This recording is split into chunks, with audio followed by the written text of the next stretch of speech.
in midweek. I'm thinking particularly with Thiago Silva and Christopher. Yeah, both are fine. We've got a pretty clean bill of health on that side, other than Kepa, who has a shoulder issue, so won't travel to Manchester. The only other player out is Billy Gilmore, which is obviously long term, but he'll be back soon. You go to Old Trafford, Chelsea 8 points from 5 matches so far in the top half of the table. United 6 points from 4 matches, they're in the bottom half.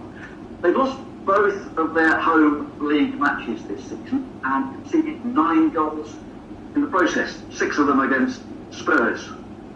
Since then, they've scored 4 against Newcastle, they've won at PSG. In some ways, are they perhaps even more unpredictable than Chelsea? I think the league's unpredictable. You could analyse Manchester there. We could talk about certain games where big teams have conceded a lot of goals, or there's been big turnarounds in games. We've been part of one of those, so have others. So I'm not really interested in that. And I think Manchester United are a very good team. We played them enough last year to know that. And I'm not concerned in what might have happened in games before. I take them at face value. After the defensive frailties last weekend against Southampton, what has that double score against Sevilla done in terms of restoring confidence at the back, and at least a way of being defensively solid, yet still attackingly creative? Yeah, I think listen, a clean sheet always gives confidence, and that's great, but it's a very simplistic way of looking at games is to say that game because you conceded these things were all wrong, and that game because it was a clean sheet these things were all right. My job is constantly to analyse what was good and what was bad. Some parts of our game in Seville off the ball were not as good as I wanted them to be.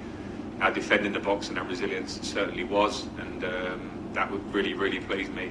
Those finer details of how we want to be off the ball, which is something I think we were really good at last year, in terms of when we were set, how hard we worked to win it back, the pressure we put on teams. That wasn't where we were conceding goals. We conceded goals in other ways, which we were very aware of. So that's always going to be constantly what we're trying to work on. But the simple answer is I'm happy with a clean sheet and we keep going.